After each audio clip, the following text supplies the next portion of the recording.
अगर आप इंग्लिश में ये मोबाइल तो बहुत अच्छा निकला, तुम तो बहुत चालाक निकले, तुम्हारा दोस्त तो बहुत बेकार निकला, ये घर तो पुराना निकला कहना चाहते हैं तो आज का ये वीडियो आपके लिए है। इसके लिए एक बहुत आसान स्ट्रक्चर है। सबसे पहले सब्जेक्ट यानी जिसके बारे में बात की जा रही है, जैसे कि ये मोबाइल, तुम, तुम्हारा दोस्त, ये घर। उसके बाद टर्न्ड आउट टू बी, निकला, निकली, निकले के लिए। और उसके बाद डिस्क्रिप्शन यानी आगे की डिटेल, वो कैसा निकला। ये कोई एडजेक्टिव, क्वालिटी, नाउन हो सकता है, जैसे कि बहुत अच्छा, बहुत चालाक, बहुत बेकार या पुराना। तो स्ट्रक्चर बिल्कुल सिंपल है। सबसे पहले सब्जेक्ट जिसके बारे में बात की जा रही है, उसके बाद टर्न्ड आउट टू बी, निकला, निकली, निकले के लिए। उसके बाद डिस्क्रिप्शन कि वो कैसा निकला। अब इसको कुछ एग्जाम्पल से समझते हैं। सबसे पहला सेंटेंस है, ये मोबाइल तो बहुत अच्छा निकला। सबसे पहले सब्जेक्ट ये मोबाइल, दिस फोन। उसके बाद निकला, टर्न्ड आउट टू बी। उसके बाद बहुत अच्छा, very good. This phone turn out to be very good. यहाँ एक बहुत इंपॉर्टेंट चीज समझना जरूरी है। तो के लिए इंग्लिश में अलग से कोई वर्ड नहीं होता। ये मोबाइल बहुत अच्छा निकला या ये मोबाइल तो बहुत अच्छा निकला, दोनों के लिए सेम सेंटेंस ही होगा। इसी तरह से नेक्स्ट सेंटेंस, ये घर तो बहुत पुराना निकला। सबसे पहले सब्जेक्ट ये घर, दिस हाउस। उसके बाद निकला, टर्न्ड आउट टू बी। उसके बाद बहुत पुराना, very old. This house turned out to be very old.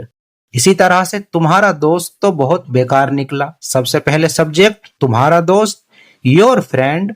उसके बाद निकला, टर्न्ड आउट टू बी। उसके बाद बहुत बेकार, यूजलेस। इसी तरह से वो आदमी बहुत ईमानदार निकला। सबसे पहले सब्जेक्ट दैट मैन। उसके बाद निकला, टर्न्ड आउट टू बी। उसके बाद बहुत ईमानदार, वेरी ऑनेस्ट। इसी तरह से वो लड़की बहुत होशियार निकली। सबसे पहले सब्जेक्ट दैट गर्ल। उसके बाद निकली, टर्न्ड आउट टू बी। उसके बाद बहुत होशियार, वेरी इंटेलिजेंट। ध्यान दीजिए, हम टर्न आउट टू बी का इस्तेमाल तब करते हैं जब हमें बाद में किसी चीज या इंसान की असलियत या क्वालिटी का पता चलता है। जैसे आपने कोई मोबाइल खरीदा, इस्तेमाल करने के बाद पता चला कि ये मोबाइल बहुत अच्छा है, तो आप कहेंगे this phone turned out to be very good. लेकिन अगर आपको पहले से पता था कि मोबाइल अच्छा है, तो सिर्फ कहेंगे this phone is very good. अगर बाद में पता चलता है तो टर्न्ड आउट टू बी, और अगर पहले से पता है तो इज। अब इसको कुछ एग्जाम्पल से समझते हैं। ये फिल्म बहुत अच्छी निकली, यानी बाद में पता चला।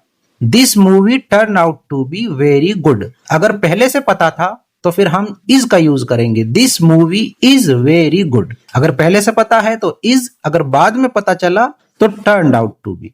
इसी तरह से ये होटल बहुत महंगा निकला, यानी बाद में पता चला कि ये होटल महंगा है। This hotel turn out to be very expensive. अगर पहले से पता था कि ये होटल महंगा है तो फिर टर्न आउट टू बी की जगह इज का यूज करेंगे, this hotel is very expensive. इसी तरह से ये रास्ता बहुत लंबा निकला, यानी बाद में पता चला कि ये रास्ता काफी लंबा है। This road turn out to be very long. इसी तरह से वो आदमी मेरा पुराना दोस्त निकला, यानी बाद में पता चला कि वो मेरा पुराना दोस्त है। That man turn out to be an old friend of mine. मेरा पुराना दोस्त के लिए इंग्लिश में बोलेंगे an old friend of mine, मेरा एक पुराना दोस्त। इसी तरह से वो बात सच निकली, that turn out to be true.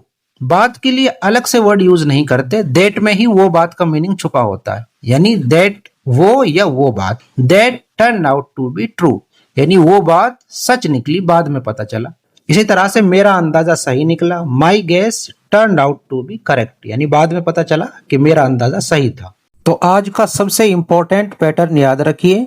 सबसे पहले सब्जेक्ट जिसके बारे में बात की जा रही है, उसके बाद टर्न्ड आउट टू बी, निकला, निकली, निकले के लिए। उसके बाद आगे की डिस्क्रिप्शन कि वो कैसा निकला। और दूसरी बात, जब भी आपको किसी चीज या पर्सन के बारे में बाद में कुछ पता चले, तभी टर्न आउट टू बी का इस्तेमाल करेंगे। अब कुछ सेंटेंसेस हिंदी में हैं, इनकी इंग्लिश आप कमेंट करके बताइए। वो बहुत अच्छा इंसान निकला, ये काम आसान निकला, ये जगह बहुत खूबसूरत निकली। इसे इंग्लिश में कैसे कहेंगे आप कमेंट करके बताइए। Thanks for watching, keep learning and sharing.